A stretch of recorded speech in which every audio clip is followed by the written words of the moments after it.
Bhojpuri star Dinesh Lal Yadav Nirahua हाल ही में हुए लोकसभा उपचुनाव में आजमगढ़ से सांसद चुने गए हैं। इस सीट से जीतने के बाद वो पहली बार गुरुवार को अपने संसदीय क्षेत्र आजमगढ़ पहुंचे।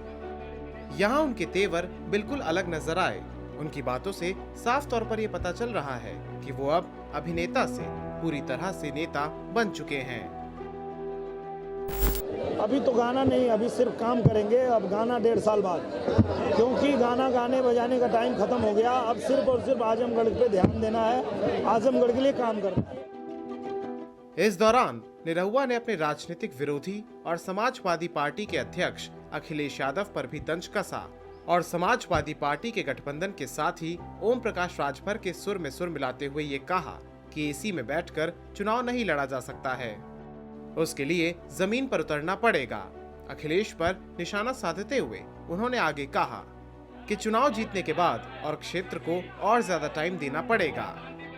रुका हुआ विकास हम आगे बढ़ाएंगे। तो हम लोग तुरंत यहाँ से जीतने के बाद, कमल खिलने के बाद सीधा पूजनीय महाराज जी के पास गए, मुख्यमंत्री जी के पास गए और उनको हमने सारी बातें बताई कि ऐसा ऐसा हमने बोला है और जनता ने इसलिए भरोसा दिखाया है।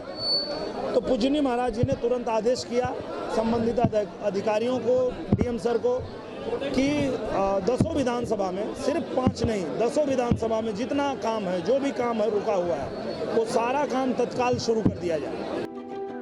आजमगढ़ के विकास कार्यों के अलावा निरहुआ ने ये भी कहा कि जल्द ही आजमगढ़ का नाम भी बदला जाएगा, इसे आजमगढ़ से आर्यमगढ़ कर दिया जाएगा।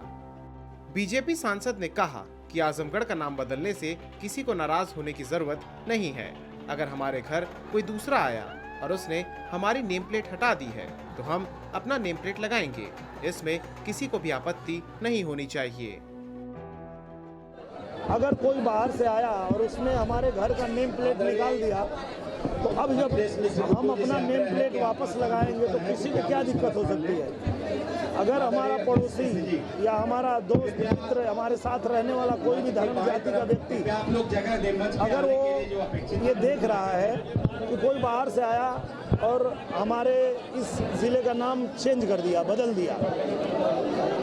के पहले आर्यमगढ़ था उसको कुछ और कर दिया, तो अब उसको फिर से आर्यमगढ़ हम उसका मूल नाम अगर देना चाहते हैं तो किसी को क्यों तकलीफ या दिक्कत होनी चाहिए।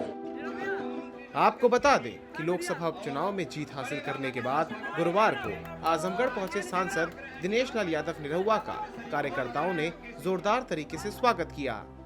आजमगढ़ पहुंचकर दिनेश लाल यादव निरहुआ ने वादा किया कि अब 1.5 साल तक वो सिर्फ क्षेत्र के विकास पर ही ध्यान देंगे।